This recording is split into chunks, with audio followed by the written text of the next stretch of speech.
Here this today.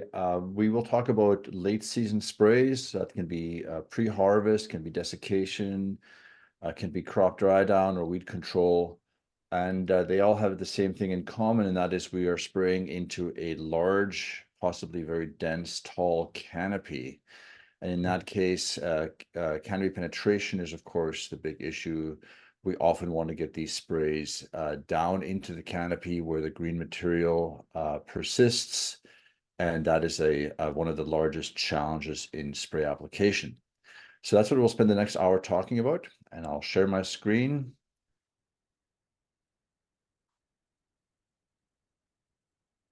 And hopefully you can see that. I just want to briefly acknowledge my co-author here is Brian Caldwell. Brian Caldwell is my longtime business partner, and we've done most of the work that I'm going to present here together. He's retired from the company, but I still want to acknowledge his contribution to the work. I guess the big challenge really in spray application these days is that we have a new situation. This is a pea field just outside of Saskatoon about a week or so ago that was, very close to ready to go, but has all this kochia in it everywhere. And so that's going to be a problem for harvesting ease and, of course, weed spread and so on and so forth. So these are some new realities that we're dealing with. I've divided the talk, though, into a few different chapters. So the first thing we're going to do is review some basics. Where do droplets go? What are good nozzles to use? And so on and so forth. Then we will go into 4 short case studies. These are primarily a fungicide case studies because that's where the majority of the research effort has been in the past. But they do have some very big commonalities with later season sprays that we're talking about today, because the canopies are large and we have to get through them. So we can learn some lessons from those fungicide application studies. We will then have a few words about inversions, and we'll close off with a short talk on drones and spot sprays, because they are emerging as new important technologies. Okay. So we have a canopy. Canopies are often comprised, different stages of the canopy are comprised of different stages of growth plants. And we typically view the spray application as coming down from the top and reaching to the bottom. And that's true in some very few cases when we travel very slow, because usually in the modern era, we're traveling fairly fast. And as a result of that, the whole spray pattern is swept back, and the dynamics of how the droplets move through the canopy are affected by this. For example, in all spray plumes, the blue area here, we have both large and small droplets. The large droplets are usually at the front of this. They're moving fast. They're under the influence of the inertia generated by the nozzle and the pressure, and they're also affected by gravity. They're also affected by the forward motion of the sprayer. So, for example, they don't go straight down. They're also going forward. So they're much more likely to impact things from the side as a result of this. And the faster you go, the more, horizontal, I guess, this top vector here is. And so the more you will hit things from the side. And that actually diminishes the ability to go through the canopy. The further you are away from the nozzle, the more the inertia and the travel direction has lost its effect. And the higher you boom, or the further you're into the canopy, the more vertical the droplet trajectory becomes, and the more, because gravity, I guess, starts to dominate it. The small drops reside at the back of this plume, and they have very little inertia. They have a very, I guess, they're not as powerfully affected by gravity. And as a result, they typically go whichever way the wind blows or which way the turbulent is. We find them on target areas that are traditionally harder to reach for the larger droplets. So here's an example of that again. We might have a large drop here coming in, hitting the leaf, maybe creating a satellite drop from shatter on impact. But because of the umbrella effect of this leaf above it, we're probably not going to see a lot of deposit directly underneath this umbrella. If we have a small drop on the right-hand side, it leaves the nozzle and very quickly starts to move more horizontal than vertical, maybe moving underneath this umbrella and being able to target the droplet or the leaf that's shaded. It's also more useful to get maybe on stems and through denser canopies. So we also have water volume as a consideration, and water volume is really a function of the canopy size. So the bigger the canopy, the more the water volume that is required. And it's just really physics. You know, the leaf area index gets larger when the canopy is larger. And as a result of that, we need more water to cover all the leaves equally. So if we look at the left side here, we may have seedling grasses or broadleaves. You know, herbicides traditionally can be made to work at lower water volumes, 5 to 7 gallons per acre. It does depend on the mode of action, and with many herbicides at these lower water volumes. As the crop gets a little bigger and you have more area to cover, you're noticing now we have a sort of a a more of a vertical, I guess, structure. You need more water. True for grasses and broadleaves. As we get maybe into the manipulator time, maybe fungicide time already, we are looking either at the top of the canopy, fairly easy to do still with lower water volumes. But if we want to get to the bottom, we want to get that early tan spot septoria, we do need some of those higher water volumes to get any numbers of drops down below. And as we have the latest timing on the right here, you know, if the wheat head is targeted for fusarium, of course, we can still do that with 10 gallons. If we want to, though, get some flag leaf and penultimate leaves, we need more water. If we want to do the whole plant, such as later in the season, we then have to get even more water. And so water is still really the most powerful tool that we have in our toolbox. Nozzles, I think, a really important component here.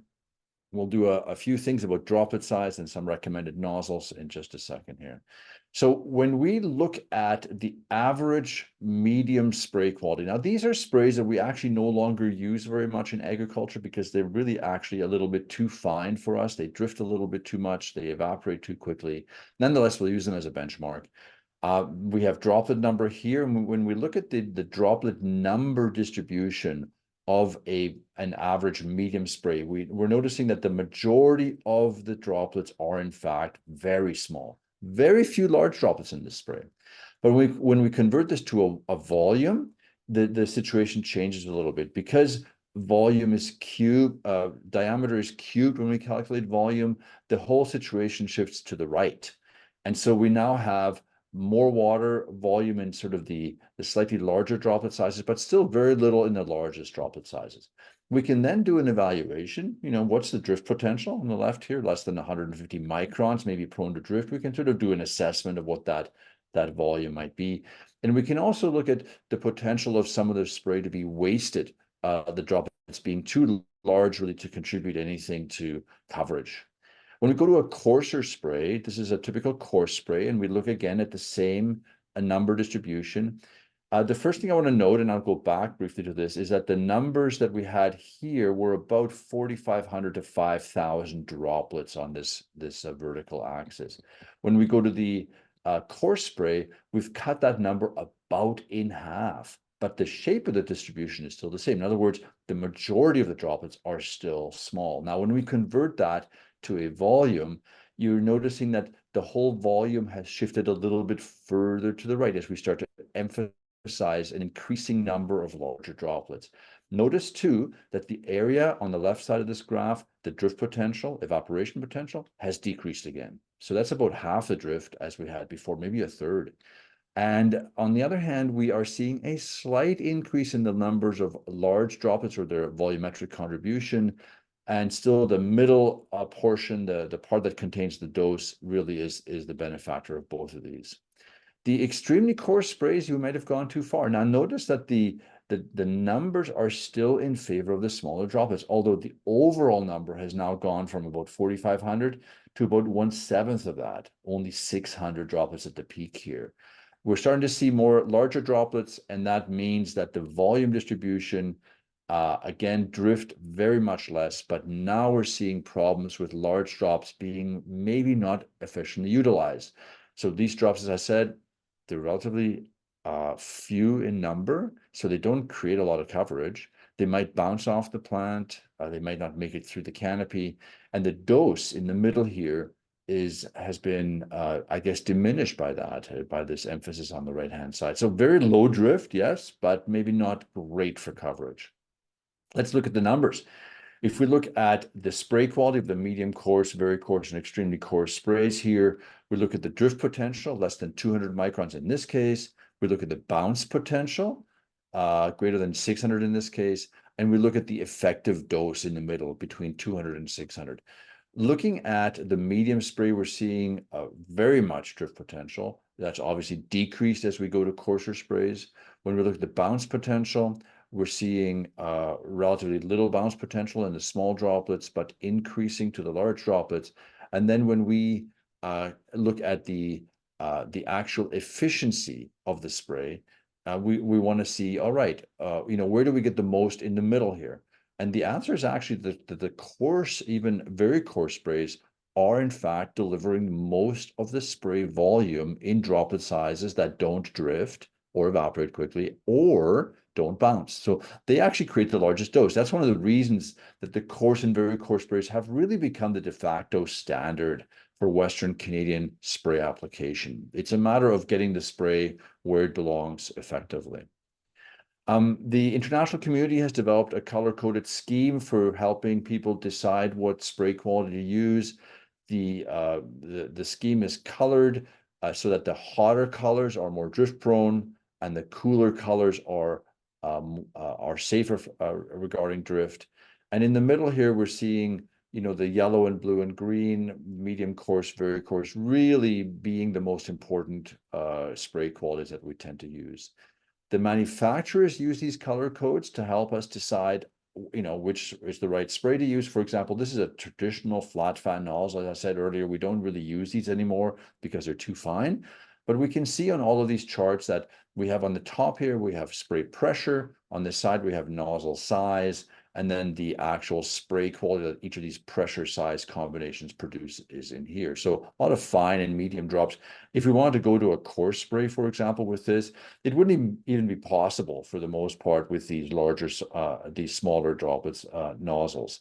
If we want to go to a coarse spray, we'd have to go to a fairly large nozzle and probably not use it at very high pressures. So that's kind of the key. When we go to air induction tips, we have a bit of an advantage. They're designed to be coarser, so even at fairly high pressures, they will produce these coarse sprays. And of course, they can get too coarse, and we have to be careful with that. Here, for example, is an air induction nozzle, the Turbo T induction, which is a little too coarse. So I wouldn't really recommend this for much unless you have very high spray pressures. Maybe you know what you're doing regarding, mode of action, that kind of a thing. Information on all of these droplet size issues that I just talked about can be found online. All the manufacturers have catalogs online, TJet, Greenleaf, John Deere, Hypro, and others, Leckler, etc. You can find those. Let's go just through maybe the top 6 or so nozzles in the Western Canadian market at this time. Air bubble, these are all alphabetical. The air bubble jet is still a very good seller. It is widely distributed across Western Canada. It has a very nice spray pattern. It's attractive to look at, is a saleable feature, I guess. But it produces sort of these intermediate spray qualities between medium and coarse, which is where we actually want to be. Use this nozzle at between 30 and 70 PSI. The next nozzle alphabetically is the Greenleaf Air Mix, very similar to the air bubble jet, slightly lower price point, same pressures, again, medium, in this case, very coarse. It can go a little coarser than the air bubble jet. Hypro makes a very good one. This is also known as the John Deere Low Drift Air, LDA. Hypro calls it the Hypro Guardian Air. Very good nozzle. Again, similar pressures and spray qualities that I just showed you. Note that the largest nozzle size for this one is the 05, not yet available in larger sizes. The German company Leckler, a lot of our imported sprayers come with these nozzles. It's the best-selling nozzle in Europe. Similar kind of features. Let's face it, these nozzles all basically copied each other and realized that this is the sweet spot in the market, 30 to 70 psi, medium to extremely coarse in this case. TJet makes one. It's called the AIXR, Air Induction Extended Range. It has now introduced some larger sizes here. That's a very notable feature. So for higher water volumes as we might need later in the season, these are capable of doing that. Otherwise, very similar to the others. The Wilger nozzle is probably the best nozzle for pulse width modulation. Most of our systems that are currently selling do have pulse width modulation. These nozzles come in a wide variety of sizes, a wide varieties of spray qualities, and probably have the best selection for anyone wanting to do pulse width modulation. I just want to do another shout out to Hypro here. They do have the Hypro ULD nozzle, a little bit coarser than the rest. Also works at reasonable spray pressures. Very, very good low drift reduction nozzle. More on this, I haven't mentioned this yet, and we're not here to talk about Sprayers 101, but it is a resource, a free resource for anyone who wants to look this up on their own time. Sprayers101.com is run by Jason DeVoe at OMAFA in Ontario and myself. We have guest authors as well. There's over 300 articles on nozzle spraying, drift, coverage, and those kinds of things. So just use the search bar at the top, and articles that are about 1,000 to 2,000 words, about a 3 to 5 minute read for these articles, smartphone compatible. Okay, let's go into part 2. So this is now 4 short case studies. These are fungicide based, but as I said, hopefully we'll have some application. The first thing any applicator needs to know is, where does the spray need to go? Is it the top of the canopy? Is it leaves? Is it the bottom of the canopy? Where does the spray need to be? Where is that target within that spray canopy? And how does the mode of action of the product that I'm planning to use help or hinder that? If it is a contact, let's face it, most of the late season sprays, Reglone, AIM, Heat, are contact products. So they don't translocate. They do have to go, they do have to be, the droplets have to be transported to the part of the plant that needs them. Other modes of action, and the only real one that's left over really is glyphosate, although there are more and more restrictions on the use of glyphosate, particularly in pulse crops, are more translocated and coverage not as important. In most cases, though, we can safely say that the coarse spray quality that I've already mentioned is the most practical to use. It works well with all of these modes of action. And then select spray volume and nozzle angle accordingly to, I guess, to the canopy that you've got and where you need to go in the canopy. We'll have a little bit more on angles in just a few minutes. So the example here I want to give is Ascochyta. So this is in chickpeas. Chickpeas, not a very dense canopy for the most part, but we want to target everything, leaves and stems throughout the canopy, and we often do repeat applications. We did a study on some green chickpeas some years ago. We used conventional flat fans, air-induced coarse ones, they were air bubble jets, and a twin nozzle as well. And we then did this in the field as well as under lab conditions, and looked at where the spray goes on this plant, whether it goes into the top, the middle or the bottom. We just partitioned the leaves from the stems and just washed everything and then looked at it. So back in those days, the chickpeas were still available in 2 leaf types. The Desis were the finely divided leaves, and we're looking at a spray deposit on the y-axis. And here are the 3 nozzles we used, the air bubble jet, the twin nozzle, and the single finer nozzle. On the leaves, on the lower canopy, not very much. As we go up into the canopy, we see a little more, and again, some more. So really no effect of nozzle type on spray penetration, but you can see the strong effect of location within the canopy. It's simply very hard to get spray through a dense canopy. When we look at the Kabulis, now Kabulis were at that time larger leaved styles of chickpeas, so less dense canopy. Now we're seeing a targeting that's a little bit more favorable to the coarser spray. So the air bubble jet did the best, although statistically there were no significant differences, but each time in the lower, middle, and upper parts of the canopy, the largest amount of deposit was in fact with the coarser spray. So that was, I think, a very interesting observation. When we angle the spray, becoming very popular, this is, for example, the Guardian Air, the John Deere LDA, has about a 10 or so degree angle forward or backward. There's a small marking on the nozzle that tells you which direction it's going to angle. And that has proven to be effective in some cases. So let's look at the effective angle on a vertical target. We're doing 5 different angles, 60 degrees backwards, 30 degrees backwards, vertical, and then a few angles forward. Let's look at the medium spray. So here's the vertical orientation. When we go to the back, we're seeing a slight increase, but it doesn't persist very much by angling. But when we go forward, we see a similar and maybe slightly larger effect going forward, and that's the medium spray. When we go to the coarse spray, we're looking at a slightly reduced deposition on the vertical target. Remember, now there's more large droplets here. These droplets are not hitting the stem as easily, for example. But when we angle the spray backwards, we're seeing maybe a more consistent effect of this angling. And when we angle the spray forward, we're seeing a very significant and very strong reaction to angling the spray forward. So we've, based on these results, we've said 2 main observations. Angling is beneficial for vertical targets. Forward angling is probably more beneficial than backward angling. And it's most noticed when we use a coarser spray. That's because these larger drops actually have this trajectory we talked about. Now, this is not in a canopy. If we go to a canopy now, we want to look at 3 examples. We have a forward angle, we have a twin, and we have a backward angle. In the first case, we're going to look at the upper canopy. So this is really no interfering elements, and we're seeing that the forward actually didn't have had the best effect. The twin and the backward angle had a slightly reduced impact because perhaps there's just not as much ability to target those areas.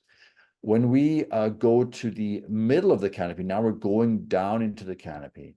We're seeing a little bit less effect from the forward angle. We're seeing a little bit better effect with the twin angle, and actually the best effect with a backward angle. And that's because when we backward angle that spray, we're actually seeing the net droplet speed is actually coming closer to 0. When we drive forward and we spray forward, the droplets are moving forward. And so they're less likely to go through a canopy. But when we drive forward and spray backwards, we're kind of offsetting the forward travel speed by pushing the nozzles back, and then they have more of a net 0 kind of a velocity, gives them a greater ability to go through that canopy. Now, obviously, we're always going to see a whole bunch of different and contrasting canopy situations. And that's perhaps one of the reasons why the twin nozzle has become popular for fungicide in late season. It kind of does a little bit of both. It does a little bit forward and a little bit backward. It's a compromise, right? You're getting kind of a little bit of the best of both worlds. So that's really the main reason we're seeing that. Let's move on to the second part of the canopy study, the volumes. We did 3 volumes here as well with these chickpeas, 10, 20, and 30 gallons. We used a conventional nozzle, and to put the larger water volume on, we actually traveled slower. So when I'm going to show you the high water volume work, it's going to be a high water and slow travel speed, okay? So here we're seeing the caboolies, the open canopy, not a lot of effect of the water volume. Basically, even the low water got through reasonably well, and adding more water wasn't really a very significant benefit.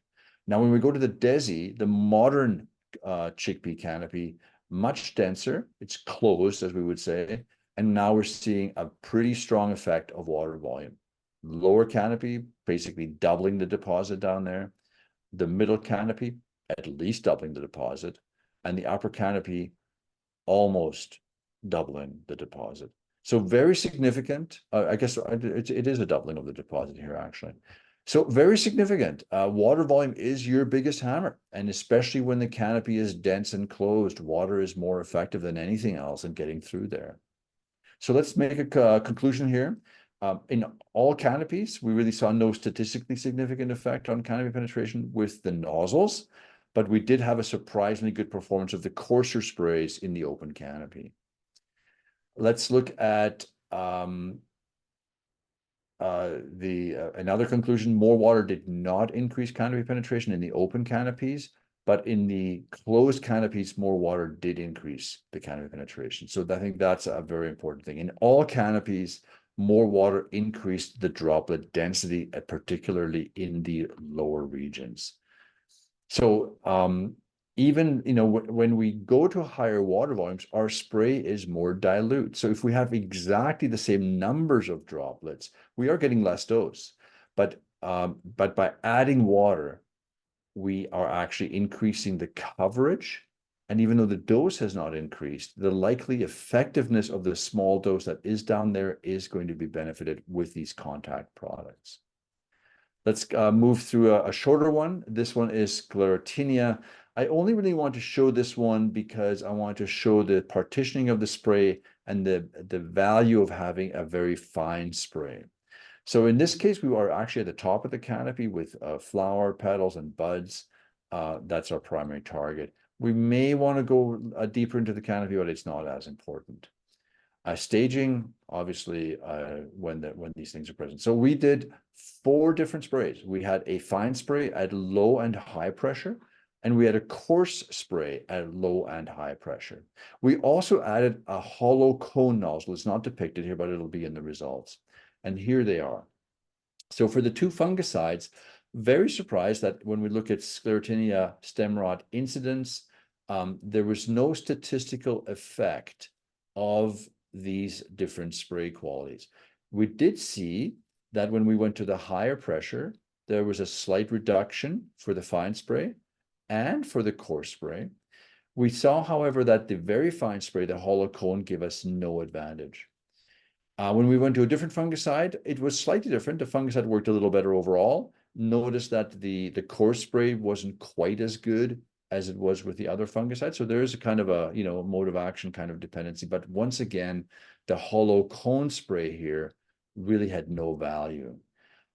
So the lesson really is spray pressure may be beneficial. There is, however, some good news that the coarse sprays were not disadvantaged in these canopies. They did equally well. Getting the spray there was equally important. And in the partitioning world, we really saw, again, this is this time depicting the hollow cone nozzle. The partitioning was relatively similar. I mean, we looked at the upper part of the canopy, the petals and the buds. The relative amount of spray that we found on all of those was similar for all. So really, you can essentially, what this means is there's no need for a superfine spray. If you have hot, dry conditions, if you have a breezy condition, if drift is an issue, evaporation, then you can be relatively safe by going to these low drift sprays and getting the job done even under slightly adverse conditions.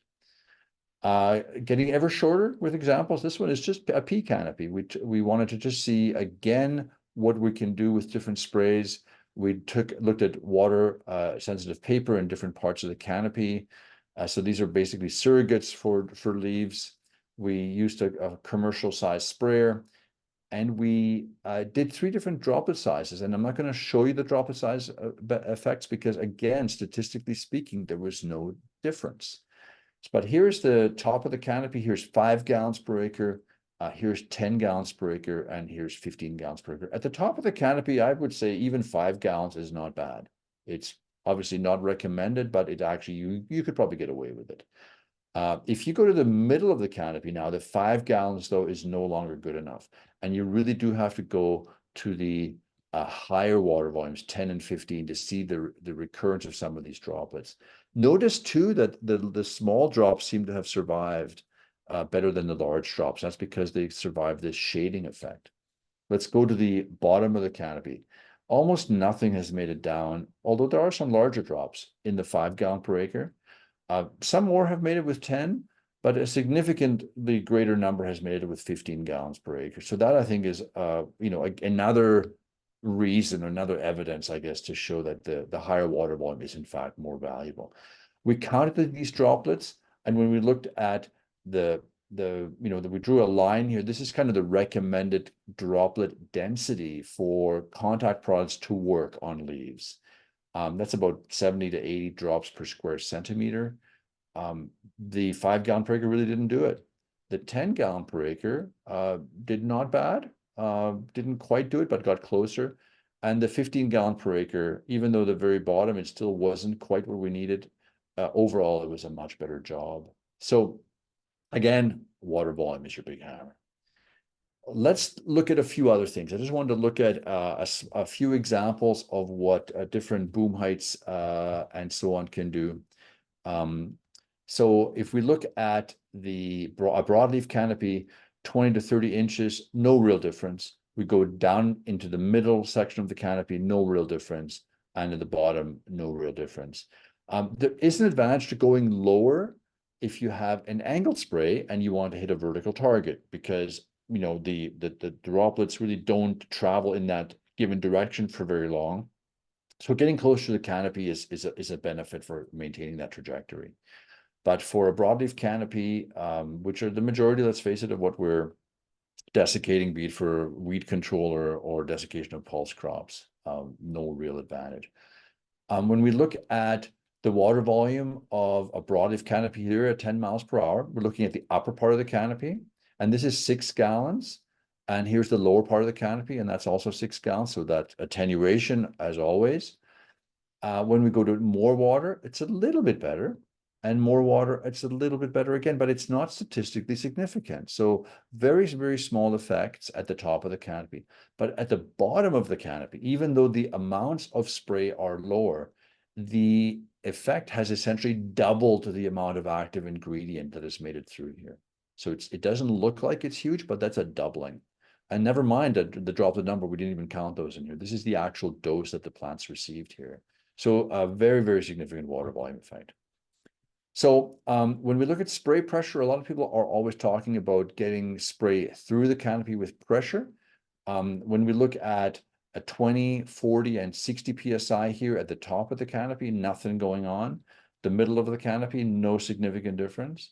And the lowest part of the canopy, again, no significant difference. So what pressure does is it increases the velocity of the droplets, but only close to the nozzle. By the time that spray hits the canopy, most of the droplets that are produced are now falling either under the sole effect of gravity, or they've been blown a little bit vertical or sort of horizontal by the wind. And the value of that higher initial velocity is not really translated into better canopy penetration. So the ideal application that I would say from a ground perspective, if you're going to desiccate your canola, for example, in here, I would say you can certainly go to singles or twins. There is no strong case to be made for either one to be more dominant. I think for the most part, people are going to twin nozzles here just to get a little bit more of the spray, perhaps on vertical targets. In terms of spray quality, medium to coarse spray quality, absolutely. There's no need to go fine. Travel speed, let's be moderate here in our travel speed. I mean, we wouldn't go super fast through some of these dense canopies anyways, but I think 10 to 12 is acceptable. Keep the boom reasonably low, not just for canopy penetration, but for drift. You have a better opportunity of getting the job done, even if it's a little breezy, by having your boom lower. And I think it's good practice to go to the higher water volumes that are recommended. So lots of evidence that the higher water volumes are beneficial. For aerial, most labels are at 4 US, and we just have to have a conversation with the pilot to make sure that that is adhered to. Complete uniform coverage is a common statement that we see on labels. So what does that actually mean? And we do recommend the use of water-sensitive paper. I use it all the time. It's available for purchase from most retailers that sell TJet or Hypro or even John Deere products. You can look at the droplets per area or the area covered using easy software. You can imply dose per target. Here they are. They come in these packages. They're water sensitive, and therefore the package is waterproof. need to be kept dry. We, for example, use a little thing, it's called Snapcard. It's an app you can download, and Snapcard basically takes a picture of the card, and then what you do is you drag handles over the area of interest, and when you say process, it gives you, it says what the coverage is. And it doesn't count the droplets, but it does give you comparable the coverage issues, which are going to be very useful for your evaluation. The last thing I want to do on these examples is aerial. I think aerial is a very important component of our spray operation, particularly in the late season. We have not specifically done aerial studies on desiccation, but we have done them on fungicide control. And I think, as I said, it's a fair comparison. We used an ag truck that was nearby, and we hired this operator to spray 4 US gallons per acre onto chickpeas. We then, on the same evening, sprayed with a 10-gallon application of this little research spray coupe that we had. And so the spray applications were done about within an hour of each other. This one was 10 gallons per acre. We did have wheel tracks, so that is obviously a consideration. And we were after, in this case, again, this Ascochyta issue. When we look at the disease severity and the progression, here's the check. We had fairly strong disease severity during these trials. Ascochyta, very virulent disease. When we went to the ground application, we had significant reduction in the amount of disease.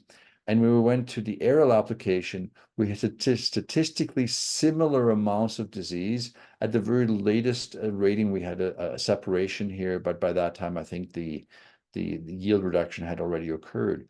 When we harvested this material, we went in and looked at, with the tracks, we calculated the track contribution on a 90-foot spacing. Aerial, ground without tracks, and ground with tracks were statistically similar. And so to me, I think that's terrific news. Aerial, you could argue, is not quite as good as ground, but it certainly is much better than not spraying.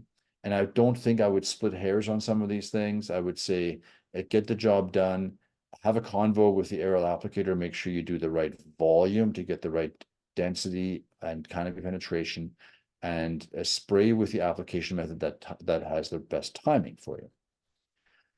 Just a word on atmospheric conditions. As we all know, Reglone diquat works better when it is sprayed in the absence of light, sunlight. If you spray it in the middle of the day, the sun immediately activates the diquat and it immediately causes necrosis. You can see it literally within minutes of the spray having been applied. But when the sun is absent, it gives longer time for that spray droplet to be absorbed through the cuticle. And when the sun eventually does shine again in the morning, that's when the active ingredient has its effect. And there's so much evidence that it works better at night, but inversions. So this is an example of an early morning shot, and you can see that the spray cloud here has not dissipated at all. And if there is Reglone drift, it is going to affect large areas, possibly downwind. That spray is simply not going to dissipate away. So I think that's a very important caution to remember. Here's what happens during temperature inversions. When you have thermal turbulence, under normal conditions, smoke, warm air rises and disperses. And that's observable just by making a small fire or emitting some smoke through a smoker. Sometimes people generate sort of these small plumes just to see what the atmosphere is doing. If it rises, we have good thermal turbulence. In other words, droplets that are released are going to disperse quickly, and they're not going to cause significant amounts of damage downwind. On the other hand, inversion conditions, this is nighttime. This is when the sun is absent, starts early, actually before sunset. It ends actually after sunrise. We have a cool air layer that is trapped underneath a warm air layer. The cool air doesn't rise, it stays below. The warm air doesn't fall, it stays above. And as a result of that, anything that's in that layer stays there, it doesn't disperse very well. Let's look at it in a temperature profile picture. Here's temperature and here's height. Under normal conditions, the warmest air is near the ground.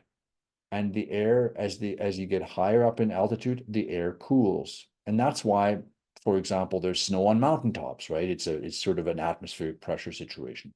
But when the sun shines, that is even more accentuated. So we have lots of thermal turbulence. When the sun sets, the absence of the sun begins to cool the ground, and the air near the ground gets cooler than the air above it. So you actually have now what we call an inverted temperature profile. So now the air gets warmer as you go up in altitude. Okay, and that traps particles in here. This air does not mix with the air layers above it. As you get deeper into the night, the surface boundary layer that is inverted just simply grows and grows. And it may grow several hundred meters in height. So this could be 300 meters. It depends on the day. When the sun rises and starts to warm again, the sun warms the ground and the air near the ground begins to warm. So you now have a normal condition again where the air near the ground is warmer. This is actually a turbulent layer, but it is not allowed to rise above this inversion cap. And as you get closer to midday, the inversion has more or less, burned away, and you start to have turbulent atmospheres, and eventually you have a complete free convection. So that's what happens. And that's one of the reasons we say, don't spray at night, because you don't know where that spray is going to end up. Just another depiction, cold air tends to flow downhill, but if you have the sun and you have sort of warm air generated by the sun in this valley, for example, it doesn't allow that cold air to go in. And the drift that might be in that cold air might not be allowed. Here's another depiction of it. Here's the inversion cap. Things below this simply don't dissipate. They stay in this valley. You can see the smoke is not leaving. It's just simply not leaving. Smokers, as I said already, quite useful here. Okay, so let's move on to drones. Drones are, we have about 15 minutes left. We'll do drones and very quickly spot sprays. Drones are an emerging and potentially very useful way to apply sprays. They have, I guess, this benefit of being relatively cheap to buy, relatively mobile. They don't leave tracks. They can clean up fields and do small areas very quickly. They provide a very strong logistical niche. There are some hurdles, though. We don't yet have agricultural herbicides or fungicides or desiccants or insecticides registered. The only chemical that's registered right now is Garlon XRT, which is a rangeland product for brush control. Okay. And so we do need some more support. We want more portfolios, like the registrants that are registering, and we want more of their products, and we need more technical support. So Transport Canada and the PMRA are both involved here. Transport Canada says, hey, if you want to fly in controlled airspace, you better be certified.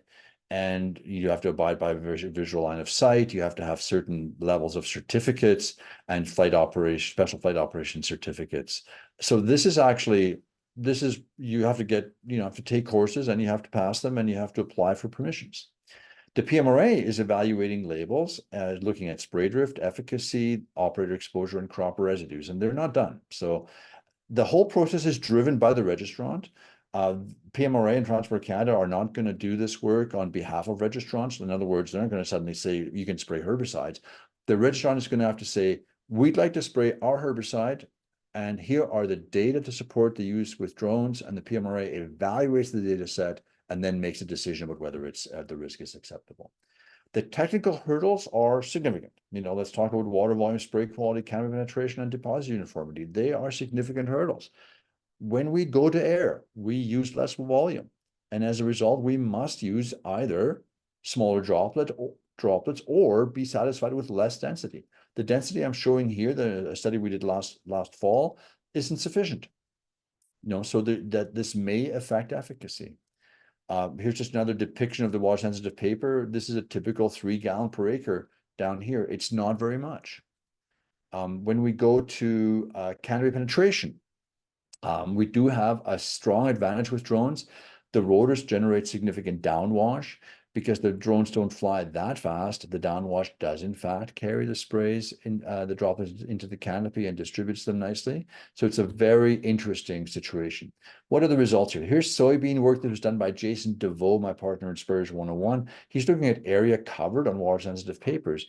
By ground, you can see over here about 13 and 4.5 gallons or percent coverage. To 5 gallons per acre. Now this is 1/3 the coverage, getting about 1/3 to 1/4 one-third the water volume, getting about similar reductions in coverage. Okay, so the amount of coverage is very closely related to the water volume that was applied. At 3 gallons per acre, again, another reduction in coverage. So this falls roughly in line with the water volume applied, not exactly. But there's no magic happening. You can't just cut your water volume significantly and expect the same amount of coverage. There's another issue, and this is the one that worries me the most. This is the uniformity of the deposit. We've worked so hard in ag on getting good deposits. And when we look at the amount of a deposit under a drone, it can sometimes be non-uniform. This is the work done with a swath gobbler, which is a device you can buy from Application Insight. It uses white receipt paper to give you a whole swath picture using a scanner and some dye added to the sprayer tank. So in this case, we're flying a T30 drone. We're using a fine spray. We're flying fairly low, so 1.5 meters, fairly slow and fairly high water volumes. The bottom line is we're flying too low. Okay, so this is the depiction. This is one rotor and the other rotor. If we want to get better distribution, we have to fly higher. So this is exactly the same thing at 3 meters, and it looks better. So this is actually a good pattern for a drone. When we're flying at 10 miles per hour, it still looks pretty good. This is rep 1. I just want to show you. So we line up, we do one pass, and we'd have 3 different collection areas separated by about maybe 20 meters or so. So this is all, these next 3 slides are taken within a few seconds of spraying. Here's the first pass, looks good. Here's 20 or 30 meters later, looks different. And here's another 20 or 30 meters later, looks quite different. So possibly something happened with wind. There was a gust of wind that came up and it affects the deposit strongly. So in any given swath, you're going to see a fluctuation in the deposit quality. Here's an example of a high flying speed and a very low water volume. So this is actually set off the middle. So a lot of the spray blew away. We didn't capture it. The swath is quite wide though. But as you can see, the overall peaks are much lower. On wheat heads, looking at, again, this 2 meter altitude, 3 gallons per acre, here's 4.5 miles an hour, 9 and 16 miles an hour. The deposit amount actually went down the faster we flew. Part of the reason is that the swath width goes wider the faster you fly. Therefore, you have a dilution effect. And that's possibly why Jason here, who provided this data, again saw that effect happening. If we're looking at the AIXR, this is now a coarse spray flying at 1.5 meters. Looks not bad, but again, bimodal. When we went to 16 miles per hour, it's more uniform, but the amount of coverage was much less. So we're just struggling with getting consistency from these drones. So here's a typical example of a pattern that we saw. We want to now know what is exactly the swath width, right? How wide is that deposit? So what we would do is we would kind of put adjacent passes to each other. We would add them up and look at a deposit that looks something like this. So we're slightly above our target. There's a swath width of 4 meters, but we might say that's acceptable. And so we basically have to do these. We actually have to measure the swath width. So in summary, for drones, we're seeing bimodal deposits when we fly too low. It gets better when we increase the flying height. Remember, the downwash is still active at this flying height. Drift is not actually increased. If we go into a headwind, the swath will widen than compared to a tailwind. So it's probably beneficial to take a side wind because you don't want to have a narrow, wide as you go back and forth in a tailwind. If you go to a lower water volume, that often implies a finer droplet, the spray swath will get wider with that as well. And of course, when you have a side wind, you do have to watch what's downwind. It is a very serious issue, and you do have to compensate by moving the whole unit upwind by this thing called swath offset. So those are the basic rules we have for drones. A little bit worried about them, to be honest. I think there may be some issues. Here's an example. This is a slide provided to us courtesy of Dr. Steve Lee. He's at Auburn University in Alabama and has been a real leader in learning about drones and making people aware of some of the downsides. This is desiccation, winds from the left. You can see the drift happening here. You can see the swath width was maybe not the width it ought to have been. So the operator maybe should have gone a little narrower on that and got some of these rows between the adjacent swaths. Here's a drone. I'm not sure if you're going to be able to see this on the video, but you can kind of just look at the turbulence of these rotors and what they generate, the kind of fluctuations maybe in the vortices and so on and so forth. So it is going to be a challenge to do this. Here's a drift issue. So this is beans. This is in Ontario last summer. We're seeing this field here was sprayed with glyphosate by drone illegally, wind in this direction. And you can see the delayed maturity of these beans in these green areas here. This is a very significant drift complaint. So we do have to be very, very careful with drones. We'll finish off. We have just a few minutes left, but we'll finish off quickly on spot sprays.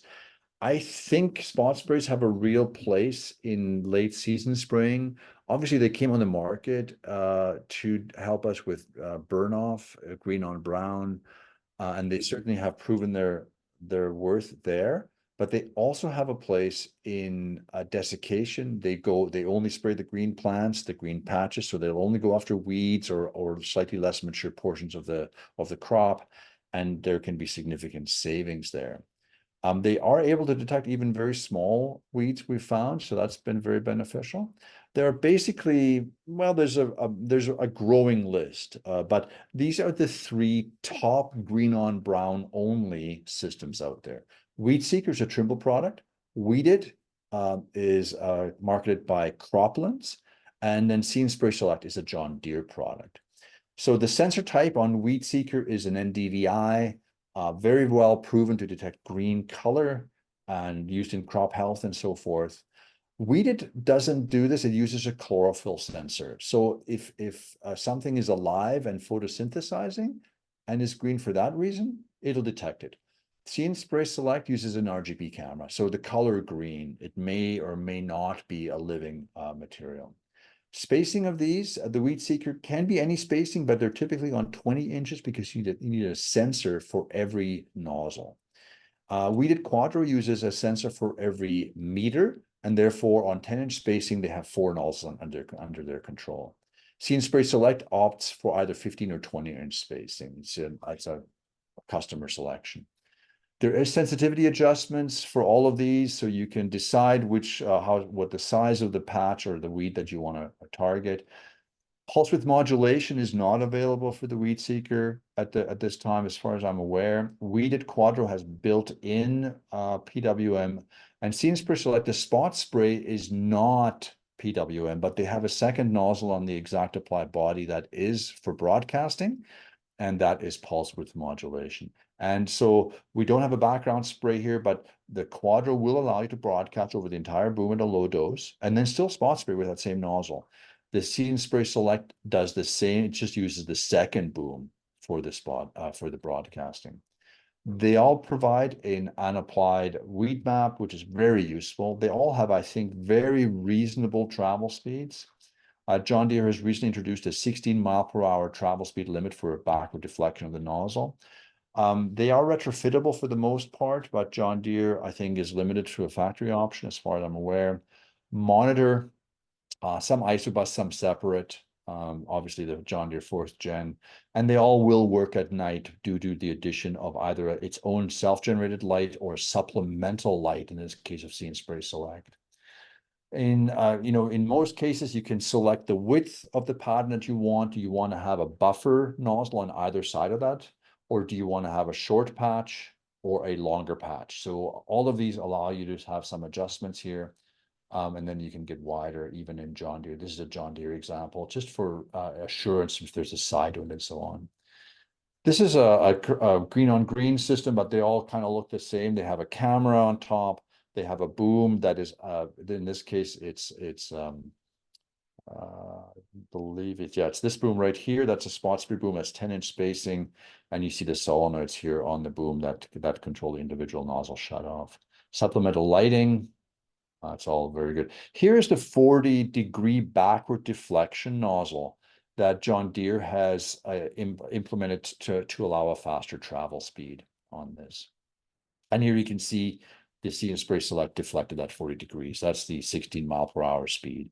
Remember, on John Deere, it's boom speed. So it goes into fallback mode when you exceed the maximum speed. So if you're traveling a tractor speed of 16 miles per hour and your boom does a bit of yawing back and forth, which is very normal, every time that boom speed exceeds 16 miles per hour, the entire boom will go on that wing that is going that fast. So in order to avoid the fallback mode, you do have to pull back from the lever a little bit and maybe go 14 or 15 mile per hour so you don't go into fallback mode all the time.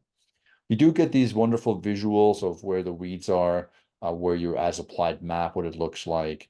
In the back here, you can see a fairly direct swath on this John Deere. This is See & Spray Ultimate from the US, but they were in fallback mode most of the time on their rear rack because of dust. So that can also be an issue.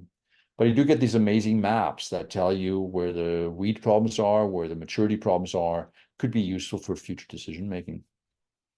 Okay, let's go into conclusions. Water volume, I've hammered this one home. More important than droplet size. Twin fan nozzles, absolutely may be helpful. Good compromise. Timing is critical. Logistics, do whatever you can do the right time. Use the method that gives you the opportunity to spray at the right time. And I think water sensitive paper is an incredibly valuable tool for any kind of assessment of whether you're doing what kind of a spray job you're doing. A quick little shout out for Sprayers 101. This is a free website. This is a website created for practitioners, retails, advisors, farmers, applicators. It's run by Jason DeVoe on the right and me on the left for free. And we are sponsored by the Commodity Groups of Canada. So we're very thankful to that sponsorship.